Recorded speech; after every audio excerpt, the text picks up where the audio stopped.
Hello and welcome to Reiki On. I'll be your host, Rebecca Reeves. Today we're going to be talking about a Japanese healing art called Reiki. Our guests today, Laura McPauley and Paul Nelson, are both Reiki master teachers. They teach here in Eugene Community College, Lane Community College, and also practice Reiki professionally in the community. Welcome, Laura and Paul. Thank you, Rebecca. Thanks for being here tonight. It's great to be here with you. Paul, can you please tell us, what is Reiki? Where did it come from? Alrighty. The term is a Japanese term. It roughly translates as universal life force energy. And the term refers to both that energy, and it also refers to the methods that we use to apply that energy to increase the health and well-being of humans and plants and animals. Reiki, the energy itself is a very high frequency energy, and the range of frequencies that encompasses Reiki has really incredible beneficial effects on living forms. As I said, plants, humans, animals, all benefit from Reiki. It comes to us from, in its present form, the energy's been around for who knows, long before we came to understand it, but the practice of giving Reiki to others has been around since the early 1900s. It comes to us from, a man named Mikao Usui, who was an important man in Japanese culture. He was the secretary to the mayor of Tokyo, and he'd been raised as a Buddhist and had always been interested in the healing arts. He learned a form of healing called Kiko, which is similar to what many people know about from China, Qigong. So the Kiko is a Japanese version of that. And he was raised in the Buddhist tradition and knew how to meditate and eat a clean diet and all that kind of thing. Through his earnest studies of Buddhist sutras and his own meditations, he came to experience this Reiki energy, and then devised ways of teaching other people how to tune into the energy and then to use it for healing purposes. His practice, I call it a practice, his endeavors lasted a short time. Unfortunately, he was only with us on the planet for about 4 years from the time he discovered Reiki. Some people say he rediscovered it. It's possible that it has origins way back in ancient Tibetan Buddhism. He trained a number of people over that 4-year period, and Reiki began to become very popular in Japan. It spread to the United States by way of a remarkable woman named Hawayo Takata, who was born of Japanese parents and had traveled to Japan for some health care that she didn't feel that she was going to get enough of in the Hawaiian Islands at that time. And through a series of serendipitous events, she was led to a Reiki clinic that was run by a Japanese medical doctor. And her ailments were eventually resolved, and she was so adamant that she be able to learn this marvelous method of healing that they finally taught her. In Japan at the time, women weren't considered to be healers or worthy of, of the kind of training that she received. Anyway, she went back to Hawaii and began doing a lot of Reiki work there, and eventually came to the mainland, and Reiki became, through her training of a number of other people, Reiki became very popular in the 80s, 1980s, and quickly spread across the United States as there were more and more Reiki teachers available. So since then, it's spread all over the world. Laura and I have met people that practice Reiki who live in Russia, and we have students who are practicing in Mexico and Costa Rica, and I know of a woman who learned Reiki from a Buddhist monk in Nepal. So, so it's literally everywhere. The energy is everywhere, and there are practitioners everywhere. even to the extent that 65% of the hospitals in the United States offer Reiki to their patients when it's requested. So I would say it's among the energy healing techniques that there are, that Reiki is probably the one that has been the one that's most investigated, most researched, and is the most popular. That sounds amazing. Yeah. So Laura, can you tell me some of the benefits of Reiki? You betcha. Reiki is phenomenally relaxing. That is the key to the change of the state of the person's body. We are all generally in a lot of stress, and when a person receives Reiki, the Reiki calms the fight or flight response and reduces the level of stress, and that energy is then applied toward the body healing itself. That's what it's designed to do. The benefits include all healing on all levels, such as we've seen lots and lots of healings physically. We both experience them ourselves physically. We see people's emotional worlds, people's psychological worlds, and even their spiritual worlds become more and more congruent with their lives. People become more balanced and healthy and whole overall. Reiki is known to be very, very beneficial for things such as cancer. When someone is going through cancer treatment, Reiki is offered in a lot of hospitals throughout the United States because it's so beneficial for reducing the side effects from, for instance, the chemotherapy. Yeah. It's used on pets and plants benefit, babies. You can use it from pre-cradle to grave. It's a beautiful, healing, wholesome way to support people's healing process. What is a Reiki treatment like? Besides incredibly blissful and relaxing, traditionally what we would see is a person comes into a massage room, lays on a massage table, and the lights are dim and there's some soft music playing. That's a common way, but it's not required. Reiki can be given in any body position. That's a traditional way that most people would receive it. Then the practitioner may start with his or her hands either on the body or maybe a few inches above the body, and she or he may put their hands back on in locations depending on what that client needs and how the energy is flowing in that particular session. Usually, virtually always, everybody gets off the table very relaxed and with a greater sense of well-being and calm and a sense of centeredness that was not there when they got on the table.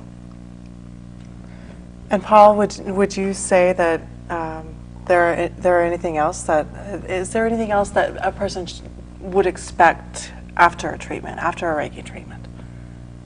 Well, it could be lots of things. It really depends on what is it that prompted that person to seek out this wonderful energy. Garden variety aches and pains often disappear after a session or two. People with more severe health problems may experience a complete resolution of those problems over a period of time.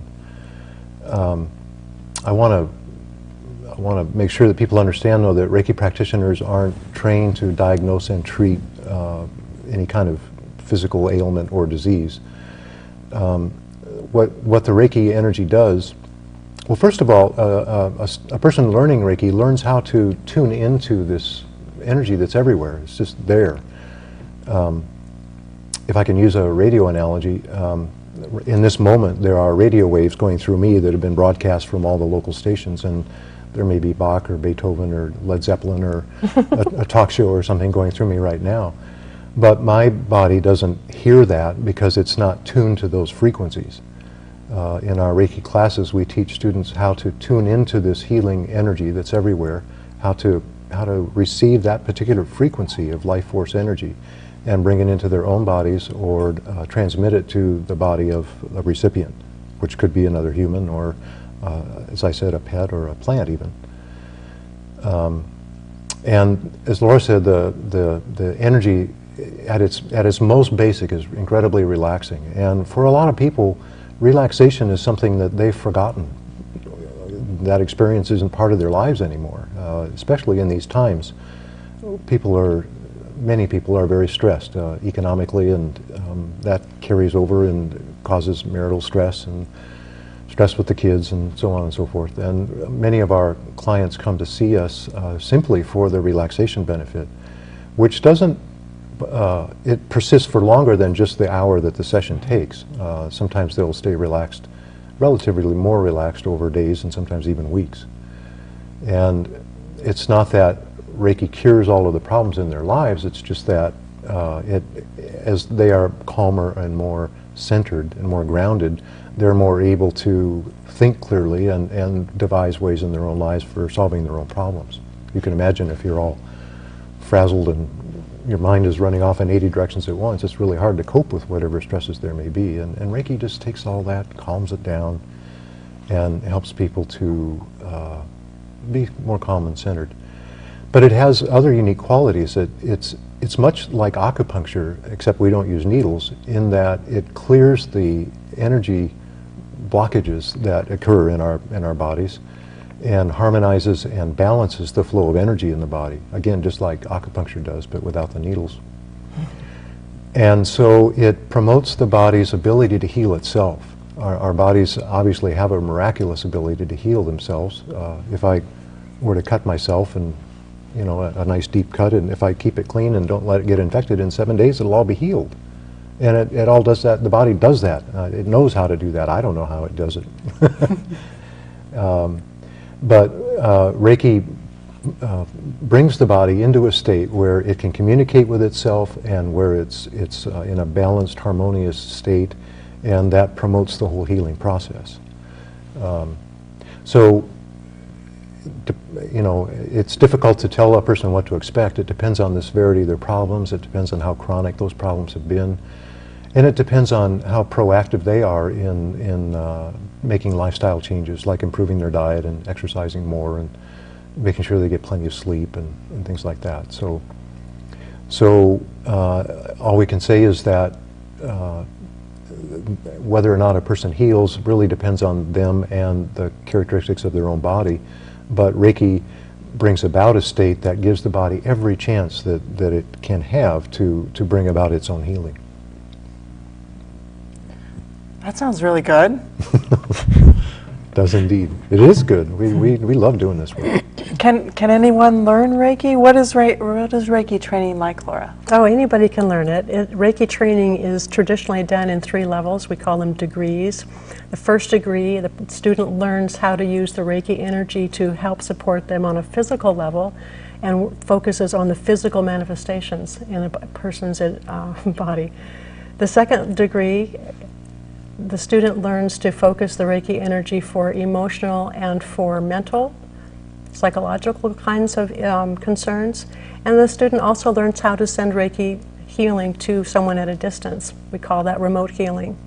And in the third degree, which we divide into two levels, the third degree, the student learns how to use the Reiki energy to support their spiritual interactions and their spiritual healing. Then the second level of that third degree level is the person who wants to teach how to do Reiki. And for those people, we have a special class that teaches a person how to actually be able to be a quality teacher of the Reiki.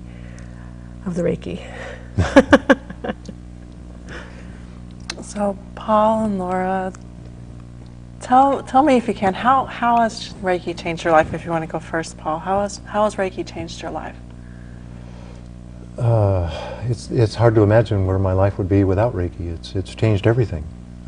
It brought us together, for one thing. We use it daily with our clients and with ourselves. When we need it, we do self-treatment, or we'll trade treatments back and forth. We use it to purify our water and to vitalize our food. Laura uses it on the house plants. We use it to clear our living space of any disharmonious energy that may have gathered there for whatever reason. We use it for our loved ones who are living in other states and that sort of thing. They give us a call if they need us, and we work remotely, as Laura said. But more than all of that, it's given us a really fulfilling way of life. We love spreading Reiki and want to spread it to as many people as possible. It would be just wonderful if I couldn't even imagine what it would be like. But it would be like heaven, whatever that means, if there was at least one Reiki healer in every household. the change in the overall well-being of society would be remarkable if that could come about. And maybe it will over another century or two. We're doing the best we can here in Eugene to get Reiki out. And we find that's very fulfilling and very rewarding. So it's a livelihood for us, both teaching and practicing for individuals, but we just feel so blessed that we can spend our lives doing something that brings us so much fulfillment and does so much good for the community. Indeed. Indeed. Did you have anything that you'd like to add and how Reiki has changed your life, Laura? Reiki has changed my life in amazing ways. First of all, before I came into knowing about Reiki, my life was really spun out of control. I was sick all the time. I was constantly in doctor's offices. I lost jobs because I couldn't hold a job and I was sick all the time. My emotional world was completely upside down, and obviously psychologically things weren't really functioning right. So I was disconnected spiritually. So all of those things have really changed for me. I don't see Reiki as a religion, but I do see Reiki. I just witness it in my own life. When I started doing Reiki, when I began getting my Reiki training, my health started to turn around. My way of looking at life has really, really changed. The viewpoint is utterly different. It's completely a reference point that comes from a sense of genuine joy. My body responds. My emotional world is fantastic. And my psychological world is I feel much more balanced and grounded, and my life is really on track. I'm not spun out anymore. It's a beautiful, beautiful thing, and it's because of Reiki. Absolutely because of Reiki. So how did you become a Reiki master, Laura? Well, I stumbled upon a woman who was an energy healer. I'd never heard anything about anything like that before, and I had a debilitating low back injury following a big midlife change and transition in my life. I ended up going to her, and she had me lay on a massage table, and she did what she was going to do. What she did was she put her hands above me, just a few inches above my feet, and she worked her way up my body.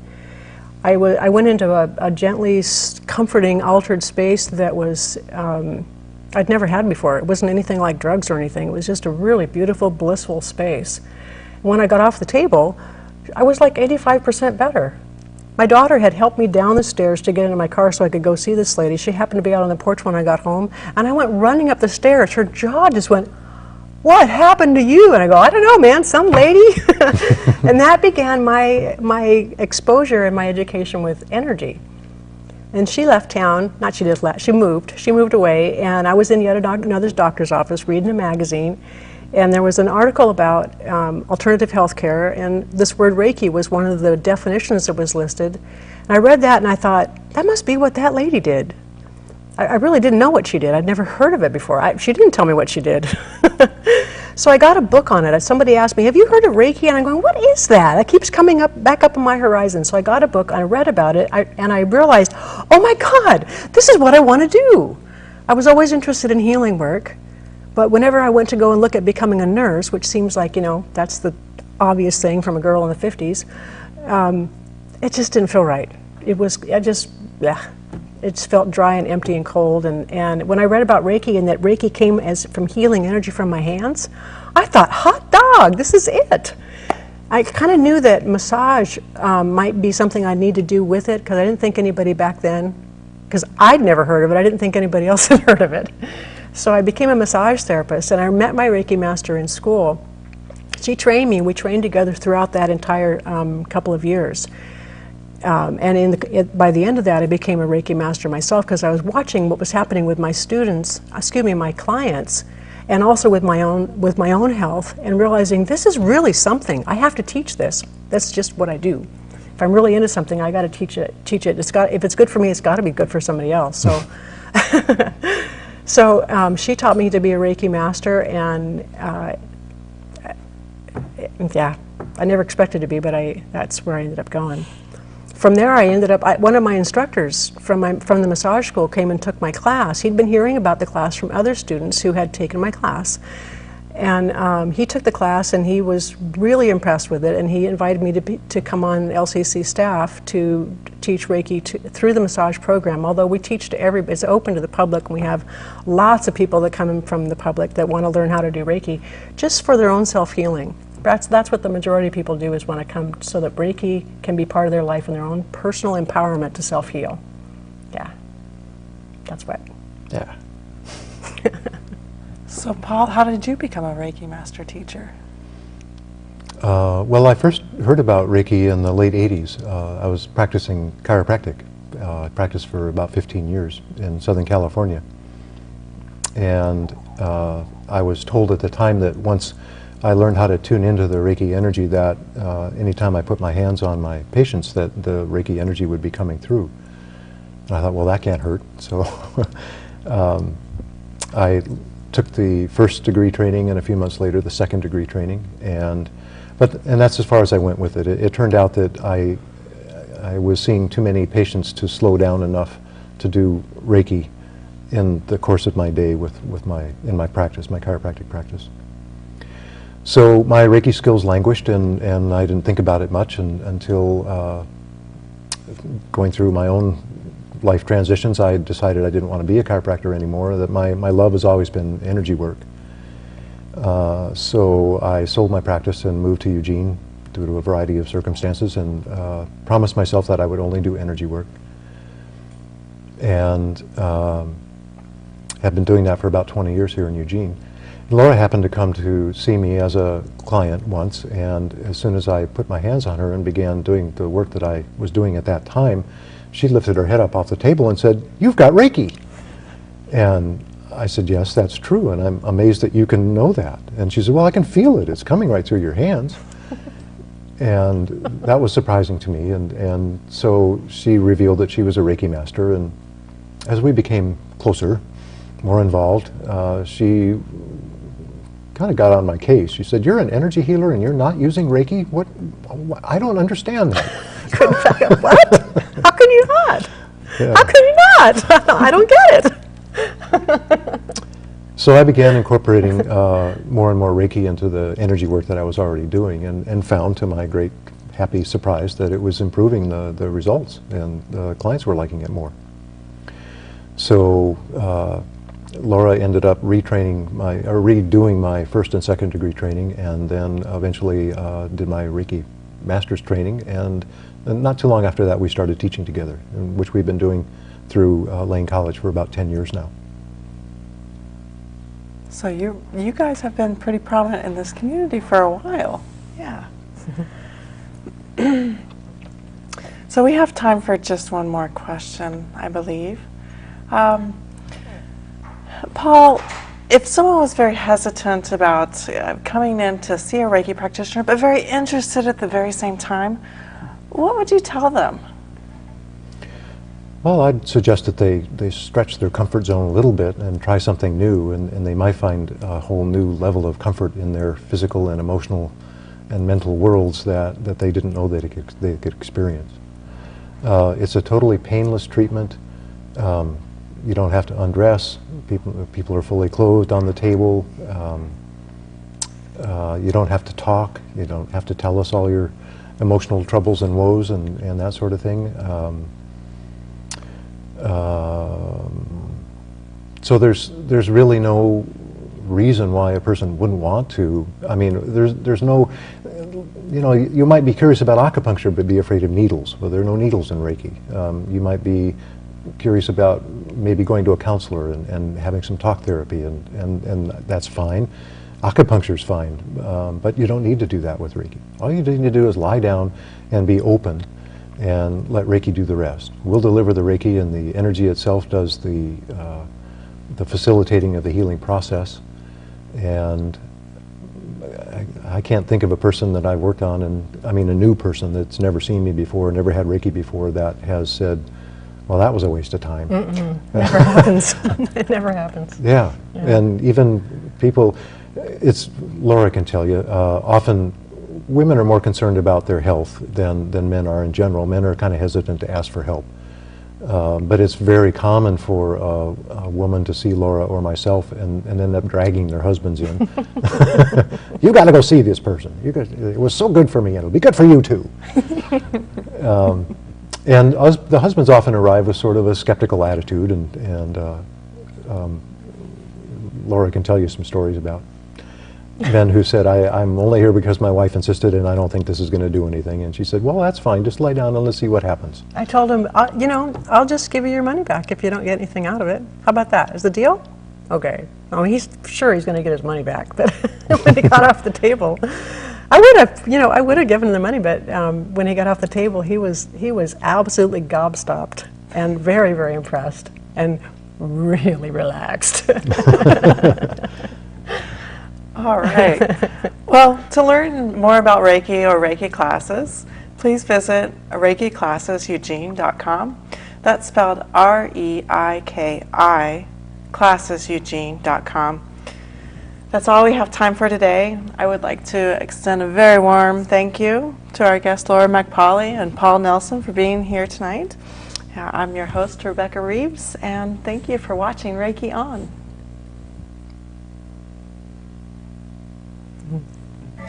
Let it go, let it roll right off your shoulder, don't you know? The hardest part is over, let it in. Let your clarity define you in the end. We will only just remember how